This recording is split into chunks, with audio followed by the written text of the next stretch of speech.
Bonjour à tous, je suis Mounir, le fondateur de Finari. Dans cette vidéo, je vais vous expliquer en 5 minutes comment des milliers d'investisseurs suivent leur patrimoine de façon sécurisée sur Finari. C'est parti. Donc on se retrouve sur le dashboard. C'est ici que vous allez pouvoir suivre l'ensemble de vos investissements.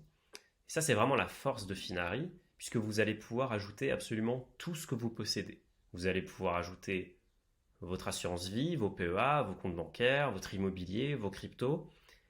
Et en fait, Finari va venir valoriser chacun de ces investissements au moins une fois par jour et la plupart du temps en temps réel pour vous donner vraiment un niveau de précision qui est sans précédent. Sur le dashboard, on a divisé les vues en 3 grandes vues. Donc la première vue, c'est le patrimoine brut. C'est tout ce que vous possédez. C'est tous vos investissements.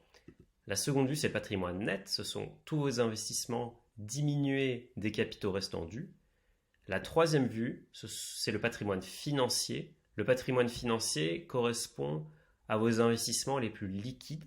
Donc ce sont ceux que vous pouvez vendre rapidement. Donc typiquement, ça va être votre assurance vie, votre PEA, etc. Donc l'immobilier sera typiquement exclu de cette vue-là. Et l'idée de ces différentes vues, c'est de vous donner plusieurs clés de lecture de votre patrimoine. Donc les investisseurs qui ont beaucoup d'immobilier vont typiquement beaucoup regarder la vue patrimoine net parce que ce qui les intéresse, c'est la part de l'immobilier qu'ils ont déjà remboursé. Le patrimoine brut les intéresse moins. Ou alors les gens qui ont beaucoup d'investissements financiers, bon bah évidemment c'est le patrimoine financier qui va les intéresser. Et donc si on descend, vous allez pouvoir voir également votre performance chaque jour de façon extrêmement précise. Donc là, typiquement, le 12 mars, cet utilisateur a gagné 176 404 euros. Donc on est quasiment au centime près. Et donc ça, c'est la performance de l'ensemble de vos investissements. Pas juste des actions, pas juste des cryptos, c'est vraiment tout réuni. Et ça, encore une fois, c'est une des forces de Finari, c'est qu'on est capable aujourd'hui de valoriser énormément d'actifs et de venir agréger toutes ces données extrêmement différentes pour vous donner une vue synthétique. À côté, vous trouvez la diversification, donc c'est la répartition de votre patrimoine en fonction de la vue que vous avez sélectionnée. Et donc ça vous donne une très bonne idée des grandes forces de votre patrimoine. Et donc justement, si vous voulez ajouter un nouvel actif, c'est très simple. Vous allez ici sur Ajouter, et là, vous allez pouvoir sélectionner la catégorie qui vous intéresse. Donc typiquement, si je veux ajouter un compte d'investissement, allons-y, j'aurai le choix entre synchroniser automatiquement mes données. Donc en fait, je vais connecter mon compte via un de nos partenaires de façon sécurisée. Et donc la connexion se fera chez le partenaire. Finari n'a jamais accès à ses identifiants et Finari ne peut pas effectuer d'opérations sur vos comptes. On va juste avoir un accès lecture et donc on va pouvoir importer ces données-là, mais à aucun moment on peut faire des transactions sur vos comptes. Et d'ailleurs, les acteurs par qui on passe, donc ce sont Budget Insight en Europe et Plaid aux États-Unis, sont des acteurs qui sont régulés et qui sont tous les deux leaders sur leur marché. Donc si je vais sur synchronisation automatique, je vais avoir énormément de choix.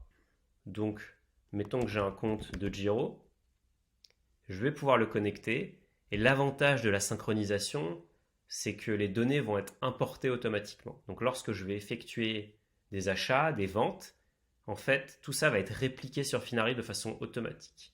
Si au contraire, je préfère ajouter manuellement mes actions, eh bien, il faudra que je vienne effectivement éditer les prix, les quantités lorsque j'achète et que je vends. Mais là, les actifs seront tout de même valorisés comme s'ils avaient été synchronisés. Si on regarde par exemple les cryptos, c'est un peu le même fonctionnement. Je vais pouvoir connecter un exchange. Donc là, c'est également sécurisé puisque ça va fonctionner par clé API. Et donc, c'est vous qui avez la main sur cette clé API. On a uniquement un accès de lecture et la clé peut être révoquée à tout moment sur votre compte Binance ou sur votre compte Kraken. Donc, c'est parfaitement sécurisé. Vous pouvez également ajouter des adresses Ethereum ou vous pouvez venir ajouter manuellement les cryptos. On gère toutes les cryptos qui existent. Et donc voilà, il y a énormément de catégories. Il y a de l'immobilier. Vous pouvez ajouter des biens que vous possédez, enfin votre résidence principale. Vous pouvez ajouter un bien locatif. Vous pouvez également ajouter de la SCPI. On gère toutes les SCPI françaises. Donc c'est vraiment extrêmement vaste. On est également capable de calculer le rendement de la SCPI et donc de vous donner une estimation de vos rendements mensuels. Tout ça, c'est fait de façon automatique. Donc évidemment, un des points clés sur Finari, c'est la sécurité de vos données. Donc à aucun moment, l'équipe Finari a accès à vos données, sauf si vous demandez à ce qu'on vous aide pour un bug ou si vous avez un souci. Là, on va vous demander l'autorisation et c'est uniquement à ce moment-là qu'on viendra consulter les données. Mais sinon, personne n'a accès à vos données, elles ne sont pas partagées, elles ne sont pas vendues. On ne fait pas de pub sur Finari. Vos données vous appartiennent. Si vous voulez aller plus loin dans la sécurité, vous pouvez également ajouter ou activer la double authentification, donc le 2FA. Et donc ça va vous permettre de générer un code dans une application comme Authenticator ou Authy. Et donc à chaque connexion, il faudra indiquer ce code. Enfin, très important, ce sont les notifications. Et donc les notifications, c'est comme les notifications dans une application, on va vous donner des informations importantes, donc ça va être des actions à effectuer ou ça va être des informations générales sur vos investissements. Donc là, par exemple, cet utilisateur a connecté un compte bancaire dans lequel on a détecté un emprunt. Par contre, il manquait des informations pour qu'on puisse l'ajouter au patrimoine et donc on lui demande de venir compléter l'emprunt pour qu'on puisse ensuite l'ajouter à son patrimoine. Là, cette notification indique que le patrimoine a été mis à jour. Et donc ça, en fait, il suffit de cliquer sur ce bouton-là pour qu'on lance une synchronisation générale. Et donc, on va venir récupérer les données aux quatre coins du globe pour vous donner la vue à l'instant T de votre patrimoine. Donc cette mise à jour a eu lieu il y a moins de 4 minutes. Donc voilà, je vous ai fait un petit tour rapide de Finari. Je vous donne rendez-vous sur la plateforme pour découvrir le reste. Et si vous avez des questions, n'hésitez pas à venir nous les poser sur le chat ou à nous envoyer un mail. Très bonne journée.